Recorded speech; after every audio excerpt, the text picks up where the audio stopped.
भारत गांव का देश है, ऐसा हम वर्षों से सुनते आ रहे हैं, लेकिन हकीकत काफी हद तक बदल चुकी है और आलम यह है कि 1/3 आबादी अब शहरों में रहती है। और दिक्कत यह है कि इन आबादी के लिए जो जरूरतमंद सुविधाएं हैं वो मुहैया नहीं हो पाती हैं। और सबसे आश्चर्य की बात है कि इस चुनावी माहौल में हर कोई हर मुद्दा उठा रहा है, लेकिन शहरों की इस समस्या पर शायद ही कोई राजनीतिक पार्टी फोकस कर रही है, सिवाय एक दो पार्टी जो 100 स्मार्ट सिटीज बनाने की बात कर रही हो। लेकिन दिक्कत कहां आ रही है शहरों की समस्या में, कैसे इससे छुटकारा पाया जाए, इस पर चर्चा करेंगे अपने बेहद ही खास मेहमान इशरत अहलुवालिया से। मैम, आपका स्वागत है CNBC आवाज में। सबसे पहले आपको बधाई देना चाहूंगा कि आपने शहरों का मुआयना करके एक बहुत ही अच्छी और बेहतरीन किताब लिखी है, शहर कैसे व्यवस्थित की जाए इसके ऊपर। तो शुरुआत हम करेंगे पब्लिक सर्विस के ऊपर। शहर में कोई भी आता है तो सोचता है कि जो सुविधाएं हैं, बुनियादी सुविधाएं हैं, वो हमें मिले, लेकिन अक्सर शहर में ऐसा नहीं हो पाता है। बुनियादी सुविधाओं की ये दिक्कत आखिर क्यों होती है? क्या एडमिनिस्ट्रेशन जो है पहले से अंदाजा नहीं लगा पाता है, या फिर जो दिली इच्छा और विल पावर होता है वो नहीं हो पाता है? नहीं, वो दोनों चीज़ें हैं। और ये जो आपका कहना है ये बिल्कुल ठीक है कि हमारे पॉलिटिशियंस ने शहरों की ओर ज़्यादा ध्यान नहीं दिया और हम इसी भुलेखे में रहे हैं कि हमारा देश गांवों में ही बैठा है और यहाँ लोग जोर से आ रहे हैं शहरों की तरफ। तो शहरों में हमें पानी की ज़रूरत है, हमें अपना जो कूड़ा है उसके समाधान की ज़रूरत है, हमें अपने वेस्ट वाटर सीवेज को ट्रीट करने की ज़रूरत है। और इसमें एक तो पैसे की बात है कि हमें पैसा चाहिए, दूसरा ये रिस्पॉन्सिबिलिटी है शहरों की गवर्नमेंट की, और उसके लिए शहरों की गवर्नमेंट डिपेंड करती हैं स्टेट गवर्नमेंट और सेंट्रल गवर्नमेंट पे। तो इसलिए समथिंग लाइक GST, अगर गुड्स एंड सर्विसेज टैक्स आ जाए जिसमें से शहरों को डायरेक्टली एक छोटा सा परसेंटेज मिल जाए तो उनकी जो फाइनेंशियल सिचुएशन है थोड़ी इम्प्रूव हो जाएगी। पर ये खाली फाइनेंसेस की बात नहीं है, इसके साथ हमें सिटी डेवलपमेंट प्लान्स बनाने पड़ेंगे, फाइनेंशियल प्लान्स बनाने पड़ेंगे, उनको इम्प्लीमेंट करना पड़ेगा, वो सेकंड ज़रूरत है। और तीसरी जो हमारी एडमिनिस्ट्रेटिव व्यवस्थाएं हैं उनको भी इम्प्रूव करना पड़ेगा। तो मेरी किताब में जो मैंने केस स्टडीज़ की हैं उसमें ये पता लगता है कि जहाँ पर भी इनोवेटिव सॉल्यूशंस लिए गए हैं, चाहे वो गवर्नेंस के हों, IT के द्वारा आपकी ग्रीवेंसेस को एड्रेस किया जाए, या वो हों बेटर प्लानिंग के, या स्टेट गवर्नमेंट थोड़ा हाथ पकड़ के शहरी गवर्नमेंट्स को मदद करे, और जहाँ ह्यूमन लीडरशिप हो, सबसे इम्पोर्टेंट जहाँ ह्यूमन लीडरशिप हो वहाँ पर बहुत कम पैसा आगे लगा के आप एक बहुत बड़ी ट्रांसफॉर्मेशन देख सकते हो। ये इन कहानियों का जो मैंने फॉलो की हैं 40-50 शहरों में जाके, वहाँ मुझे यही दिखा है कि ये बहुत मुश्किल बात नहीं है। इसमें एक विल पावर की ज़रूरत है और एक ह्यूमन लीडरशिप की, और हमें नई टेक्नोलॉजी अपनानी पड़ेगी। चलिए कुछ विशेष मुद्दों पर बात करें हम, जैसे पानी की बात करें जी। तो हमने दिल्ली जैसे शहर में देखा कि यहाँ से यमुना जैसी नदी यहाँ से बहती है, लेकिन पानी की समस्या यहाँ बहुत भारी है। तो अगर हम इस समस्या को देखें और आपने जो अध्ययन किया, आपके हिसाब से आदर्श शहर कौन सा लगा पानी की व्यवस्था के मामले में, और दिल्ली जैसी समस्या के लिए किस तरह से उसको एडॉप्ट किया जा सकता है, ऐसा मुमकिन है? जी, अच्छा, आप देखिए एक छोटा सा शहर है मलकापुर जो सतारा डिस्ट्रिक्ट में है महाराष्ट्र में। वहाँ पर आज 40,000 की उनकी जनसंख्या है और वो हर बंदे को कंटिन्यूअस वाटर सप्लाई 24/7 मिलती है, और वो लोग उसका चार्ज भी देते हैं, और जो वो पैसा देते हैं उससे उसकी ऑपरेटिंग कॉस्ट भी कवर होती है। अब ये सब हुआ है एक पब्लिक सेक्टर यूटिलिटी को टर्न अराउंड करके। ये पब्लिक प्राइवेट पार्टनरशिप की भी इसमें ज़रूरत नहीं थी। एक तो ये एग्जाम्पल है जो बहुत दिख रहा है। दूसरा है कर्नाटक में 3 शहर हैं, हुबली, धारवाड़, बेलगांव और गुलबर्गा, जहां उन्होंने एक पार्ट लिया था शहर का, जहां पर 24 घंटे हर दिन पानी की उन्होंने पब्लिक प्राइवेट पार्टनरशिप के द्वारा वहाँ पर उसकी समस्या हल की। वो भी चल रहा है बिल्कुल ठीक। पर अब सवाल ये है कि जब वहाँ पर हो रहा था तो ये पूरे शहरों में क्यों नहीं हुआ, या तो उन्हीं 3 शहरों में क्यों नहीं हुआ और दूसरे शहरों में इसकी रेप्लिकेशन क्यों नहीं हुई। नागपुर में कोशिश की गई है जिसमें पूरे शहर में वो कोशिश कर रहे हैं 24/7 की, और वो बहुत अच्छे से बढ़ रहा है। लेकिन इसमें एक तो हो जाता है कि लोग कहते हैं कि हमारे पास पानी आप देते नहीं हो अच्छी क्वालिटी का, तो हम क्यों आपको ज़्यादा पैसा दें। और यूटिलिटीज कहती हैं कि हमारे पास पैसा नहीं आएगा तो हम मेंटेन कैसे तो ले करेंगे। देकर बात पैसे पे आकर टिक जाती है। हालांकि ये आपने जो कहा कि छोटे शहरों में जो तकनीक अपनाएगी उसको दूसरे शहरों में क्यों नहीं किया गया, तो यहाँ पे हो सकता है कि हर शहर की जरूरतें, बुनियादी ढांचा कुछ इस तरह से हो कि उसको लागू ना कर पाया जाए। लेकिन आपने एक बड़ी अच्छी बात कही कि जो लोगों को पॉलिटिकल लीडरशिप चाहिए, इसको करने की इच्छा शक्ति चाहिए, तो ऐसा किया जा सकता है। पानी के अलावा दूसरी जो बुनियादी सुविधा है वो है ट्रांसपोर्टेशन को लेकर के। एक हर शहर की एक बहुत बड़ी समस्या उभरती जा रही है। हमने कई शहरों में देखा मेट्रो आया, फ्लाईओवर बने, लेकिन तभी ट्रांसपोर्टेशन की समस्या अभी तक दूर नहीं हो पाई है। तो सबसे यूनिक आइडिया क्या आपको लगता है कि ट्रांसपोर्टेशन के लिए ये जरूरी कर दिया जाए तो हर शहर की दिक्कत दूर हो जाएगी? क्योंकि हर कोई अपनी गाड़ी लेकर निकल जाता है सड़कों पे और सड़क की इतनी क्षमता नहीं होती कि उनको सहन कर सके। देखिए, public transport of good quality, उसके बिना तो हमारा गुजारा नहीं है। बड़ा शहर, मीडियम शहर, छोटा शहर, हर एक को ये करना पड़ेगा। इसमें एक बड़ा अच्छा एग्जाम्पल सामने आता है जो कि बेंगलोर शहर में उन्होंने जो पब्लिक बसेस निकाली हैं उसमें तरह तरह के लोगों की डिमांड के लिए तरह तरह की बसेस हैं। अगर आप एग्जीक्यूटिव हैं और आपने ऑफिस जाना है, आप अपनी गाड़ी चला के नहीं जाना चाहते, तो एयर कंडीशन बस मिलेंगी। वो जैसे एयरप्लेन में सीट्स होती हैं, हेड रेस्ट वाली मिलेंगी, फुट रेस्ट वाली मिलेंगी, जैसी तो आपकी जरूरत वैसी और वैसी कीमत और उसी तरह का वो अंदर से अरेंजमेंट कर देते हैं। बिल्कुल बिना फ्रिल्स की ऑर्डिनरी बस सर्विस चाहिए वो भी है। तो उस तरह के जो मॉडल है ना, हमको दूसरे शहरों में भी अपनाने पड़ेंगे। फिर रही बात हम मेट्रो की ओर जाएं कि बीआरटीएस की जाएं कि क्या करें, वो भी जो एक है उसका कोई एक सोल्यूशन नहीं है। हमको ये देखना पड़ेगा कि घर से निकलता बंदा अपने काम की जगह तक किस तरह पब्लिक ट्रांसपोर्ट से जा सकता है। ये नहीं कि हम मेट्रो कर दें पर हमें 2 किलोमीटर वॉक करके जाना पड़े या रिक्शा लेके जाना पड़े और आगे से फिर हमें कनेक्टिविटी ना मिले। तो लास्ट माइल कनेक्टिविटी जिसे कहते हैं वो भी बहुत ज़रूरी है। अब दिल्ली में बहुत सारा ये हो रहा है कि बीआरटीएस होना चाहिए कि नहीं होना चाहिए। इससे आपने कोई स्टडी की? हाँ, हम लोग अब देख रहे हैं इसकी ओर। मुझे लगता है कि अहमदाबाद का बीआरटीएस अच्छे से चल रहा है। उसके लिए बीआरटीएस के लिए भी ना एक मिनिमम स्केल होता है और ये भी देखना पड़ता है कि किस जगह आप लगा रहे हैं।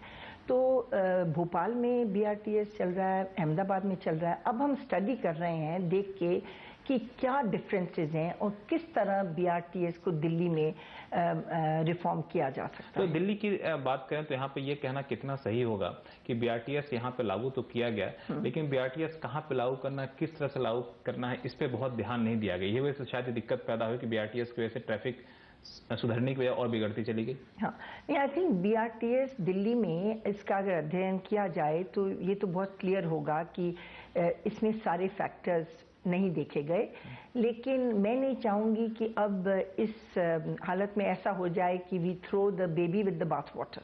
हमको इसको फिक्स करना पड़ेगा, इसको आगे बढ़ाना पड़ेगा। बीआरटीएस और मेट्रो दोनों को एग्जिस्ट कर सकते हैं। उसके साथ हमें और भी लैंड यूज प्लानिंग को भी ट्रांसपोर्ट के साथ मर्ज करना पड़ेगा, इंटीग्रेट करना पड़ेगा। ये चीजें सब एक साथ सिटी डेवलपमेंट प्लान में जाती हैं। इससे एक बड़ी महत्वपूर्ण बात होती है कि पब्लिक सर्विसेज दीजिए, आईटी दीजिए, सब कुछ दीजिए, लेकिन इन सब के लिए बुनियादी सुविधाएं के लिए बेहतर टाउन प्लानिंग, बेहतर सिटी प्लानिंग का होना बहुत जरूरी है। वो बेहतर टाउन प्लानिंग, सिटी प्लानिंग कैसे किया जाए, इस पर चर्चा करेंगे। लौटते हैं छोटे से ब्रेक के बाद।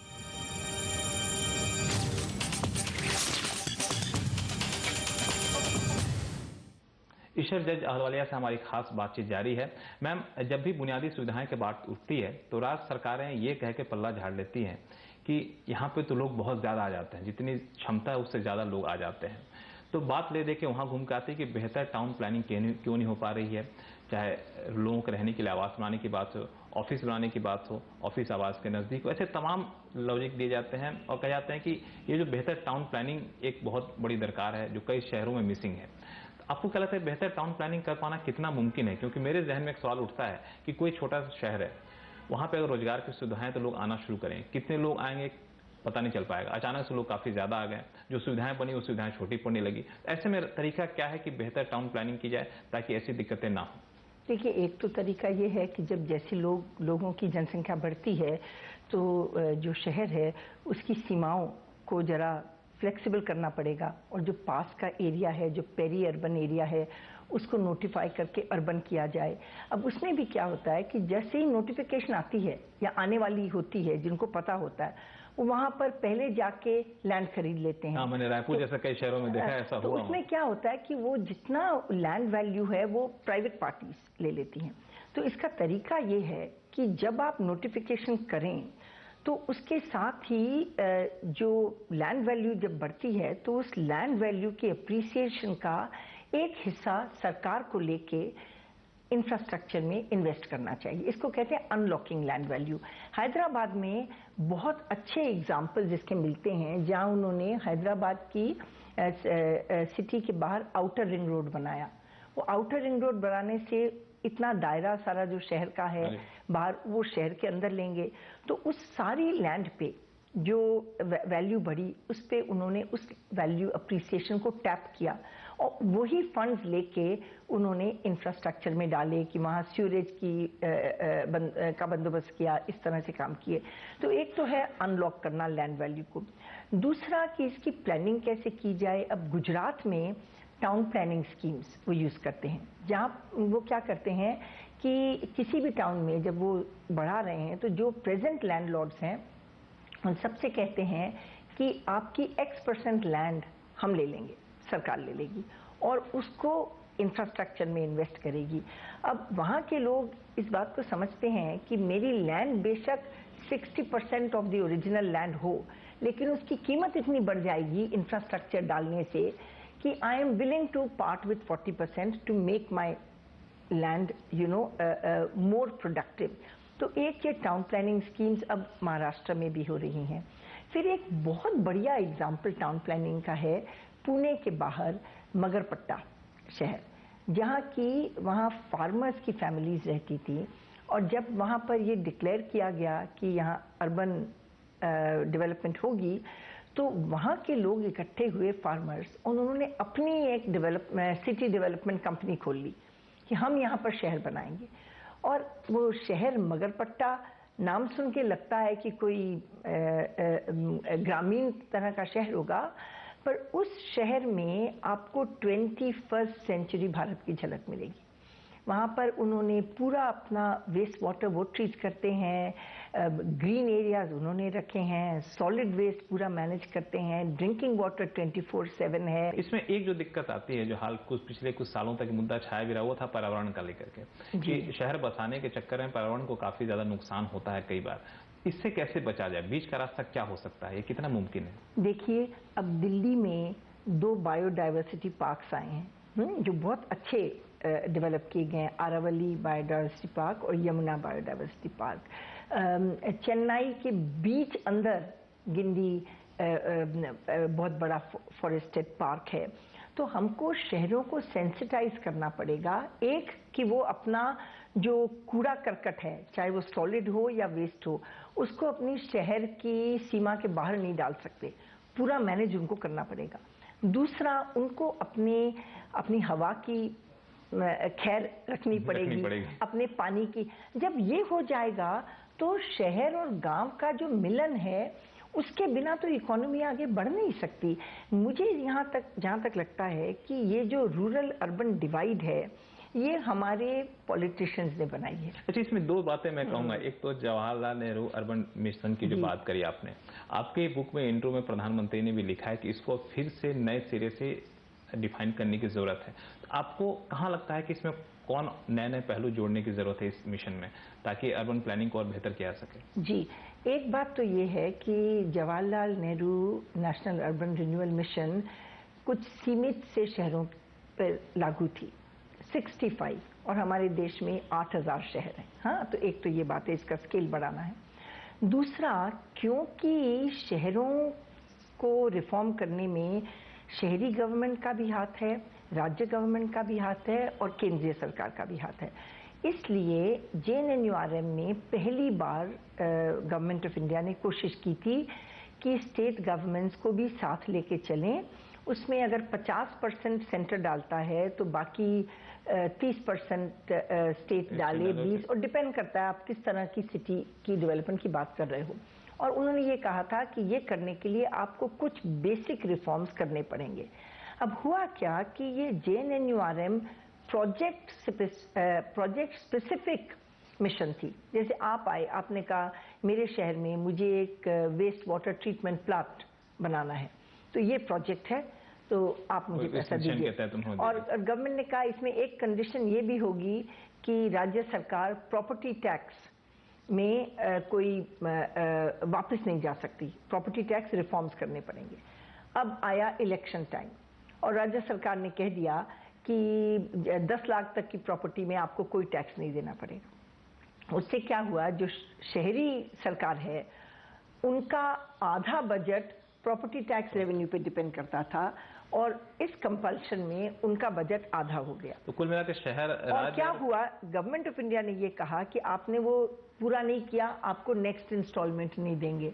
तो इसके लिए जो रिफॉर्म्स उन्होंने के साथ लिंक किया था JNNURM को, वो सफल नहीं हो वो एनफोर्स नहीं हो पाया। तो अब जो अगली मिशन बनानी है उसमें ये देखना है कि एक तो प्रोजेक्ट स्पेसिफिक फंडिंग नहीं होनी चाहिए, मे बी प्रोग्राम स्पेसिफिक, और दूसरा इसका ताल्लुक सर्विस डिलीवरी से होना चाहिए। यू डोंट जज किसी प्रोजेक्ट के बन जाने भर से उसकी सफलता इससे नहीं मानेंगे कि ये प्रोजेक्ट खत्म हो गई। जब तक उसका क्या आउटकम हुआ, लोगों को पानी मिला, कि तब तक नहीं होना चाहिए। एक और चीज, अभी हाल चाल एक मुद्दा भी उठा, एक राजनीतिक दल ने उठाया कि 100 स्मार्ट सिटीज बनाए जाएं। ऐसी योजना, ऐसी कॉन्सेप्ट कितने फ्रूटफुल होते हैं? नहीं, ये कॉन्सेप्ट तो देखिए हमारे देश में क्या है, हर चीज की जरूरत है। तो अगर 100 स्मार्ट सिटीज के लिए हमें प्राइवेट फंडिंग मिले और पब्लिक प्राइवेट पार्टनरशिप में ये काम किया जा सके तो उसमें मैं बिल्कुल सहमत हूँ। लेकिन उससे आपके 8000 शहरों का जो वो बड़ा सा चैलेंज है वो नहीं सॉल्व होगा। जब तक आप अर्बन रूरल कनेक्टिविटी नहीं करोगे और जब तक एक पूरी चुनौती को नहीं मानोगे, तब तक ये शहरीकरण का जो मुद्दा है वो कंप्लीट तरह से आप उसको रिस्पॉन्ड नहीं कर रहे। इसके लिए कई सारे मुद्दों पर फेरबदल की जरूरत है, प्रशासन के लिए मुद्दे पे, फाइनेंस के मुद्दे पे और राजनीतिक इच्छा शक्ति के मुद्दे पे। इन तीनों में किस तरह के फेरबदल आप चाहती हैं, आप देखना चाहेंगी, ताकि शहर की व्यवस्था और दुरुस्त, इस पर चर्चा करेंगे छोटे से ब्रेक के बाद।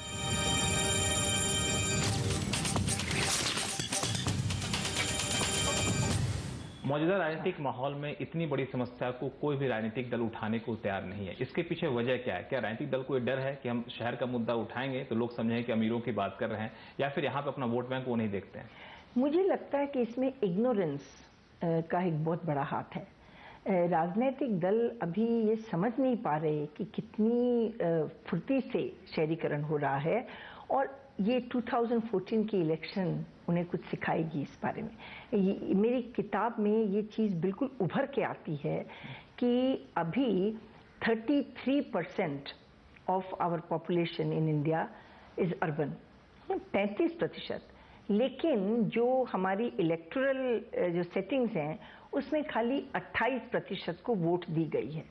और ये जो 33% हैं ये बड़े वोकल लोग हैं, ये गुड गवर्नेंस डिमांड करेंगे, ये एजुकेटेड लोग हैं, ये यंग लोग हैं जो कि बहुत, इनकी एम्बिशन बहुत बड़ी हैं, ये अपने आप को एक इकोनॉमिक पावर की तरह देखते हैं। तो इनको दबा के रखना पॉसिबल नहीं होगा। तो जो राजनीतिक दल इस चीज़ को जल्दी समझेगा वो यहाँ पे सफल बढ़ेगा। मैं I am convinced of this कि इसमें और कुछ नहीं है। ये लोग अभी तक सोचते हैं कि भारत गांवों में रहता है और ये नहीं सोचते कि गांवों की हालत की उन्नति करने में भी शहरीकरण का एक बहुत बड़ा हाथ है। आपने एक सुझाव ये भी दिया है कि GST जिसको लागू करने की व्यवस्था हम कर रहे हैं, उसमें भी एक टैक्स का एक हिस्सा शहरों को दे दिया जाए, स्थानीय प्रशासन को दे दिया जाए।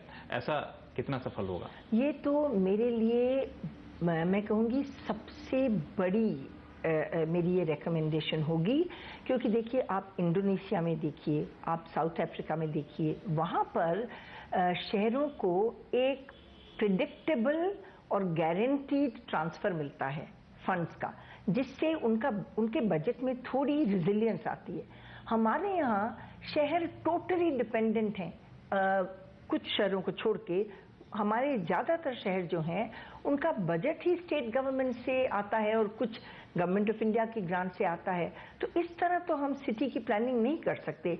जीएसटी जिसमें सेंटर और स्टेट्स अपने टैक्स को बांटेंगे आपस में, जब वो संविधान की अमेंडमेंट के लिए जाएंगे, उसमें एक छोटी चीज कह दें कि एक छोटा प्रतिशत जीएसटी का, may be 0.25% of goods and services tax मिलेगा third tier of government, local government, पंचायतों को और शहर की सरकारों को। तो उससे क्या है, इन सरकारों को कुछ ऑक्सीजन मिल जाएगी, तो वो उठ के जो बैठ समस्या की जड़ है वो काफी हद तक सुलझती हुई दिखेगी, फिर इसके आधार पर ये आगे कर पाएंगे। चलिए, बहुत बहुत शुक्रिया हमसे बात करने के लिए।